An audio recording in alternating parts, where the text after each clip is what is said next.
Hello my dear students, ಹೇಗಿದ್ದೀರಾ ಎಲ್ಲರೂ? ಮಕ್ಕಳ ಈ ಒಂದು ವಿಡಿಯೋದಲ್ಲಿ 2026-27 2026-27ನೇ ಇಸ್ವಿಯಲ್ಲಿ ಯಾರ್ಯಾರು ದ್ವಿತೀಯ PUC ಪರೀಕ್ಷೆಯನ್ನು ಬರೀತಾ ಇದ್ದೀರಿ. ಸೊ ಈ ವರ್ಷ ನೀವು ಓದ್ಕೊಳ್ಬೇಕಾಗಿರುವಂತಹ ಅರ್ಥಶಾಸ್ತ್ರದ ಸಿಲೆಬಸ್ಸಿನ ಅಧ್ಯಾಯಗಳು ಯಾವುದು ಅನ್ನೋದನ್ನು ಈ ವಿಡಿಯೋದಲ್ಲಿ ಹೇಳ್ತಾ ಇದ್ದೀನಿ.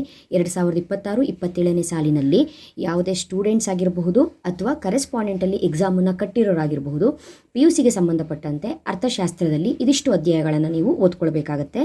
ಪಾರ್ಟ್ ಎ, ಪಾರ್ಟ್ ಬಿ ಅಂತ ಹೇಳ್ಕೊಂಡು 2 ಪಾರ್ಟ್ ಇರುತ್ತೆ. ಪಾರ್ಟ್ ಎ ಸೂಕ್ಷ್ಮ ಅರ್ಥಶಾಸ್ತ್ರ ಆಗಿರುತ್ತೆ, ಪಾರ್ಟ್ ಬಿ ಸಮಗ್ರ ಅರ್ಥಶಾಸ್ತ್ರ ಆಗಿರುತ್ತೆ. ಪಾರ್ಟ್ ಎಯಲ್ಲಿ 5 ಅಧ್ಯಾಯಗಳನ್ನು ಓದ್ಕೊಳ್ಬೇಕು.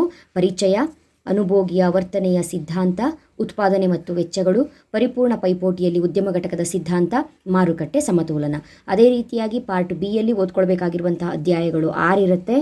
ಪೀಠಿಕೆ, ರಾಷ್ಟ್ರೀಯ ವರಮಾನದ ಲೆಕ್ಕಾಚಾರ, ಹಣ ಮತ್ತು ಬ್ಯಾಂಕಿಂಗ್, ಆದಾಯ ಮತ್ತು ಉದ್ಯೋಗದ ನಿರ್ಧಾರ, ಸರಕಾರದ ಮುಂಗಡ ಪತ್ರ ಮತ್ತು ಆರ್ಥಿಕತೆ, ಮುಕ್ತ ಆರ್ಥಿಕತೆ, ಸಮಗ್ರ ಅರ್ಥಶಾಸ್ತ್ರ. ಇದಿಷ್ಟು ಅಧ್ಯಾಯಗಳಲ್ಲಿ ನೀವು ಥಿಯರಿ ಪ್ರಶ್ನೆಗಳಷ್ಟೇ ಅಲ್ಲದೆ ಲೆಕ್ಕಗಳನ್ನು ಕೂಡ ನೋಡ್ಕೊಳ್ಬೇಕಾಗತ್ತೆ. ಯಾವ ರೀತಿಯಾದಂಥ ಲೆಕ್ಕಗಳು ಬರುತ್ತೆ ಅನ್ನೋದು ಆಲ್ಮೋಸ್ಟ್ ಇವಾಗ ಎಲ್ಲ ಟಾಪಿಕ್ನ ನಾನು ಕವರ್ ಮಾಡಿದ್ದೀನಿ.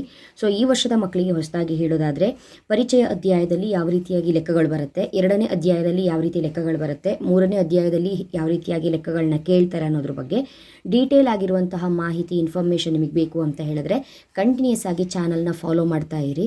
ಸೊ ಬರುವಂತಹ ವೀಡಿಯೋಸ್ಗಳು ನಿಮ್ಮ ಮುಂಬರುವಂಥ ಪರೀಕ್ಷೆಗೆ ತುಂಬಾ ಹೆಲ್ಪ್ಫುಲ್ ಆಗಿರುತ್ತೆ.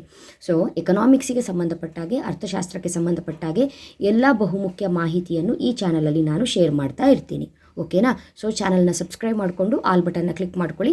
ನೆಕ್ಸ್ಟ್ ಬರುವಂಥ ವೀಡಿಯೋಸ್ಗಳನ್ನ ನೋಟ್ ಡೌನ್ ಮಾಡ್ಕೊಳ್ತಾ ಹೋಗಿ, ಒಂದು ಕಡೆ ಸ್ಟೋರ್ ಮಾಡ್ತಾ ಹೋಗಿ, ಕರೆಕ್ಟಾಗಿ ಒಂದು ಕಡೆ ಅದನ್ನು ಬರ್ಕೊಳ್ತಾ ಹೋಗಿ. ತುಂಬಾ ಹೆಲ್ಪ್ಫುಲ್ ಆಗಿರುತ್ತೆ. ಥಿಯರಿ ಪ್ಲಸ್ ಪ್ರಾಬ್ಲಮ್ಸು ಎರಡನ್ನೂ ಕೂಡ ಕವರ್ ಮಾಡ್ತೀನಿ. ಓಕೆನಾ ಮಕ್ಕಳೇ? Thank you. All the best.